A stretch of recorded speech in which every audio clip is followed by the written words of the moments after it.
I'm sure you guys have heard the saying before, knowledge is power. And while that might be true to an extent, I think that it's important to take that one step further. Applied knowledge is power, because you can get a lot of information. You can get a lot of knowledge out there. You can go to school, you can read a lot of books, but what you do with that information that you obtain, what you do with that knowledge that you learn, that is what gives you that power. And we're going to talk today about Pokemon booster boxes and how things have kind of molded over the past year. We're in a different situation right now because last year at this time we got absolutely slammed with reprints. We had a reprint of Darkness Ablaze, a reprint of Vivid Voltage that brought those booster boxes from about $150, $160 down to about $100. We had a second and a third print wave of Evolving Skies, both that were significantly sized, so much so that we bought Evolving Skies booster boxes for under $100. Do you remember those days last year in December when you could find Evolving Skies booster boxes on eBay for like $95, $96?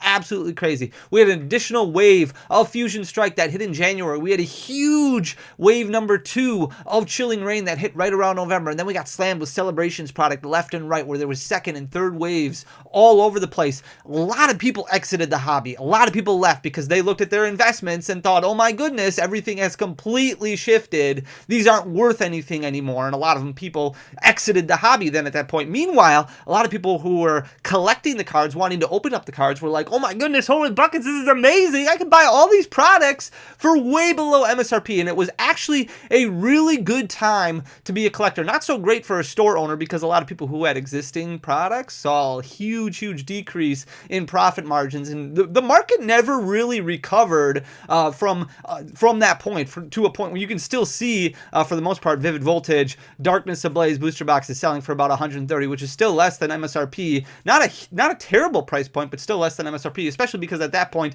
a lot of wholesalers, a lot of distributors were charging a premium on booster boxes because they were selling so fast and they were so expensive. So now we're looking at things a year later. There haven't been many reprints. There haven't been many additional waves. There's nothing in the woodworks. And all of a sudden, come February, we have an MSRP increase that is basically staring us down the throat. We've talked about the MSRP increase a lot, and it's very important to talk about it because that is the information that you guys need to make those decisions, to use that applied knowledge and make decisions based off of it. And we are looking at a market right now involving these booster boxes from the Sword and Shield block that are really starting to climb in a lot of different areas as supply starts to dry up. And I don't want to try to impact the market in any way, shape, or form. That's why I think it's important to give this information so you have the information so you can make the best decisions. I think that sealed product has really started to level off for the most part, but it's going to be interesting. And I think it's important that you guys have the information so you can make the best decisions moving forward, especially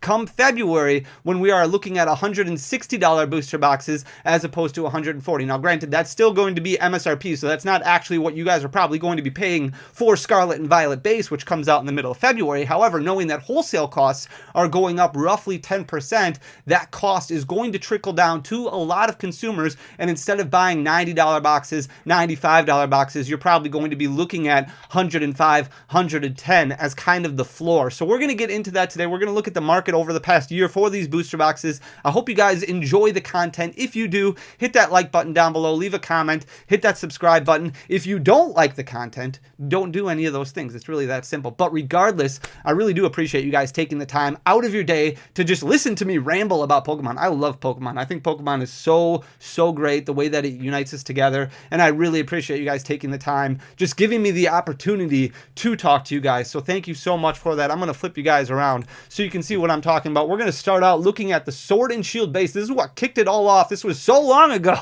It feels like ages ago that Sword and Shield base came out. And we're finally looking at the end of it with Crown Zenith coming out in January. I talked about Crown Zenith on Friday, and I'm giving away boxes of V-Star Universe. So make sure you go back, watch that video on Friday so you can get entered to win a booster box of V-Star Universe. But looking at this Sword and Shield set, Sword and Shield base set, we've talked about Sealed Rising all the time, and this is what it's done over the past year. Actually, not too bad at all. If you look at at this from an investment standpoint. I don't like to look at Pokemon from an investment standpoint. I look at it from a collectible standpoint. I think it's important that if you're going to spend your money on a collectible and on a hobby, you don't want to lose a ton of money in the future if you decide to exit that hobby. That's why we pay attention to values. We don't focus solely on values. We really appreciate a lot about Pokemon, but we don't want to focus just on the value, just on the dollar sign of things. But it's important. Otherwise, people are going to leave the hobby if their cards are basically worthless. That's why a lot of people have problems with pull rates right now, because they're spending $100 on a booster box and pulling $40 worth of cards over and over, the same cards over and over. People get very, very frustrated. But looking at the Sword and Shield base booster box, last year in December, when booster boxes were at pretty much an all-time low during the pandemic, you were looking at picking up a Sword and Shield booster box for about $180. Look at how far it's skyrocketed just in that first couple of months of 2022. In February, it was all the way up to close to a one-year high, about 240, and then it kind of leveled off a little bit. And over the past 9 months or so, we've seen it really slowly trickle up. We talk about organic growth and slow organic growth and things like that, and that's really what it's done over the past 9 months or so. It's sitting right around a one-year high of 236.14. Its one-year high is 238.40, which it actually hit a couple weeks ago. But if you look at that one-year low of 185.50, it's done a very good job. You're looking at about a 30% increase over the past year, which really isn't that bad at all. Rebel Clash has seen a bit of an opposite effect because it did die down once we saw more Rebel Clash sleeve boosters start hitting the shelves in stores. People were finding reprinted products or redistributed products. There wasn't a full-blown reprint of it. It's not like a bunch of booster boxes were hitting the market at distribution. It was just additional sleeve boosters that were kind of hitting the market all over the place, and that played an impact on the booster box price because more became available. That was at the beginning of fall. Also, Rebel Clash, not the most popular set when it comes to Sword and Shield. Not a ton of competitive cards in this set. There are some that are very competitive, but very accessible in the market in the forms of battle decks, VMAX battle decks, things like that. So at one point in time in December of 2021, this had fallen all the way down to 173.39 before skyrocketing up again in February, like what we saw of Sword and Shield base, where it hit a one-year high of 204.94. But then we saw some slow dips all the way down into July, where it hit close to that one-year low. It hovered right around 175, and now we're starting to see that natural organic growth that we talked so much about over the past few months. And as less and less supply becomes available, you're going to see this real slow growth continue throughout 2023, because the likelihood of them reprinting a set like Rebel Clash, like Sword and Shield base, especially a lot of the sets throughout the Sword and Shield block getting reprinted, very, very unlikely that it's going to be a huge reprint of any capacity, because we are getting a new MSRP coming in February, and Pokemon has already announced that anytime they reprint these existing sets that are at a different MSRP, they would charge the old MSRP. So how much are they really going to reprint of a cheaper product when they can reprint, or when they can print a new product at a higher price point? If we look at Darkness Ablaze, just real consistent over the past year. Like I said, in December of 2021, we saw this dip down below $100 because we did have that unexpected wave. Not a whole lot in this set. When we went over tier rankings last week, I talked about my opinions of Darkness Ablaze. Just not a huge fan of the set. Outside of the Charizard VMAX, there's not a whole lot that people are super excited to pull. That's what really pushed this product down to $100.30 after that reprint came. A lot of people were like, well, this is unnecessary. We also had a huge reprint of Elite Trainer boxes for Darkness Ablaze that played a big impact on this. But you can see at the beginning of 2022, a lot of booster boxes started moving pretty quick because they were so cheap. This one jumped up to about $130 or so. And then at the beginning of April, it kind of leveled out a little bit. It hit that one-year high of 138.90. We saw a little bit of a dip at the end of summer, where it dropped back down to about 125 before slowly starting to grow a little bit. Seems to have leveled off a little bit. You might see this hover around 130, 140 for quite some time before starting that slow trickle upward in the north direction. If we look at Vivid Voltage, it's been very consistent throughout the entire year. This was another product that a lot of people were like, well, why did they reprint more booster boxes of this? There wasn't demand for booster boxes of this. There was demand for ETBs, but at what cost? Because a lot of people weren't excited about opening this set. There was only really that Rainbow Chonkachu that people were really searching for. That card dropped down.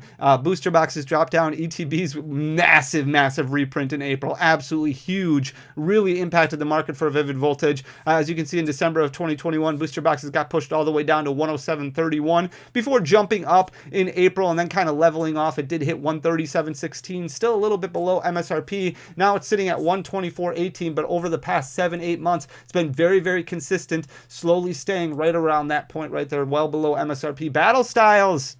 Not much to say about Battle Styles. Just hasn't done much since it came out. This is the introduction of the alternate arts. We had a ton of alternate arts in Battle Styles. This was really during Sword and Shield where we started seeing a lot more alternate arts hit the market. Some really cool ones in here. The Empoleon, the Tyranitar, a lot of excitement about those. But really the mechanic with the single strike, rapid strike for competitive play, not a whole lot of excitement behind it. Also, they printed this set absolutely crazy. A huge amount of booster boxes, and the demand just has never been there. In December of 2021, this one hit $78.61. That's well lower than wholesale for the majority of LGSs that buy product from distributors, well below wholesale at $78.61, before skyrocketing right away in January and February, where it jumped up basically to a one-year high at $95.32, and then it stayed very consistent since then. It did drop down to about $85 at one point in April before shooting up a little bit. You're seeing a little bit of slow organic growth, but for the most part, this is the only booster box that's well below $100, sitting at $93.13,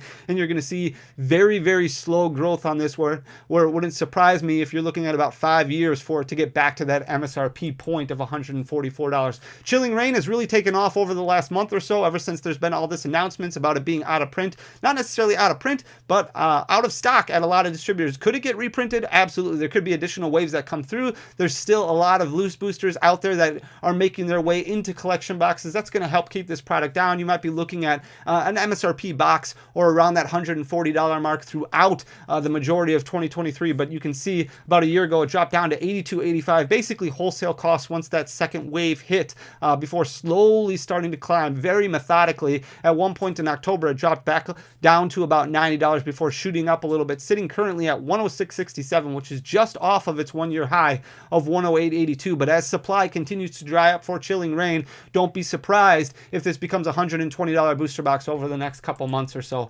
Evolving Skies, not a whole lot to say about this one. This one needs to be reprinted. This is the only set from Sword and Shield that I'm like, they need to have a massive reprint of Evolving Skies, because it has to impact the market if it's going to stay in competitive play over the next year. And you can see in December of 2021, it hit that $110 mark. Like I said, you could find it for lower than that on eBay, right around that $100 price point, before starting to rise a little bit. Then we hit May, it got reprinted again, back down to MSRP in July there at about $140 before really just blowing up. And now with alternate arts, we're going to look at alternate arts in Tuesday's video, really taking off like crazy.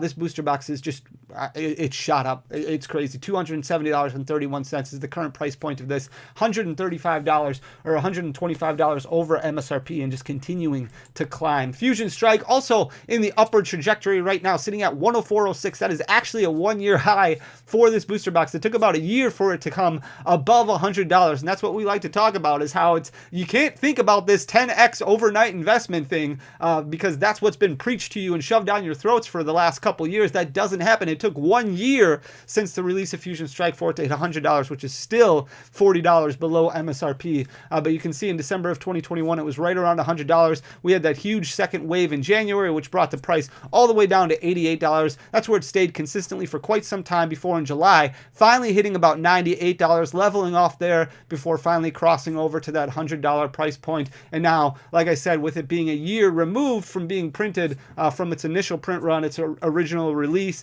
you might see supply starting to dry up a little bit. Not a whole lot left in distribution networks for LGSs to order, so you might see this trickle up to about $120 throughout at some point in 2023. Definitely one of the products to watch. If we look at Brilliant Stars, still available on Pokemon Center's website, but continues to climb on TCG Player. People aren't really even looking at Pokemon Center for some reason when it comes to buying this product, but 172.32 is its one-year high, which it hit a couple weeks ago. It's currently sitting at 166.27. This has been an interesting set basically ever since release, and you can see it came out in February of 2022, March of 2022. That's really when the set really released. That's when it hit kind of that 120 mark or so. It had a one-year low of 116.33. That was during the pre-order process, but really stayed around that 115, 120 mark for quite some time during its release before not getting a big second wave. And because of that, it stayed consistently right around MSRP because people had outlets to get it at MSRP before really starting to climb over the last few months now,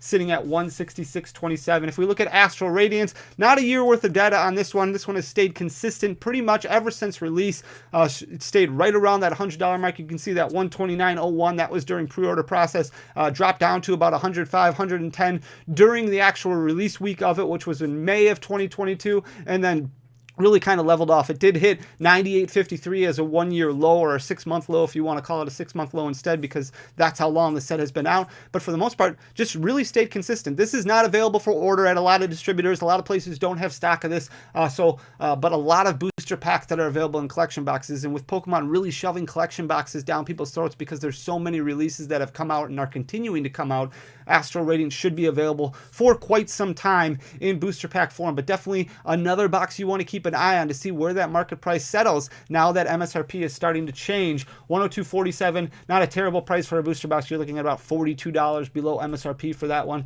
Lost Origin is the next one we're going to look at. This is the second to last set.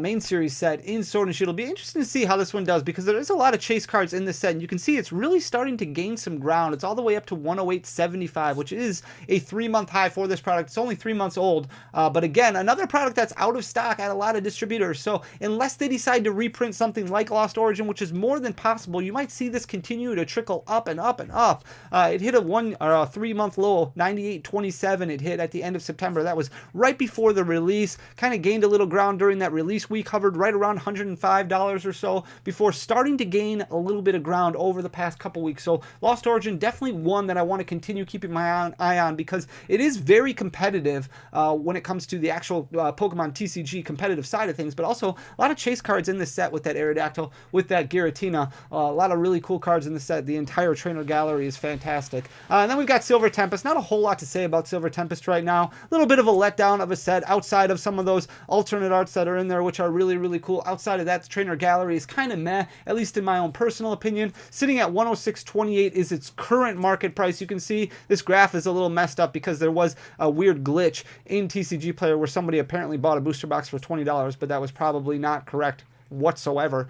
97.37 is the low point that it did hit. That was right after the release of Silver Tempest. Now it's kind of hovered around that $107, $106 mark, and we'll see how that goes moving forward. This was a little bit shorter printed than what we saw of the rest of the sets, but most likely to be reprinted in the future because it is the most recent set that came out. So this is information, obviously, for you to use to make your own decisions moving forward, especially when it comes to those spending habits moving forward. Like I said, MSRP going up officially in February, middle of February, with the release of Sword and Shield base. So let me know in the comment section down below what you think. Leave a like, leave a comment. It goes a long way for the algorithm. Hit that subscribe button if you support the content. It's really the easiest thing that you can do to show me that show me your support. If not, no big deal, no worries whatsoever. Regardless, thank you so much for everything, guys. I will see you on Tuesday with some alternate art action. Until then, peace.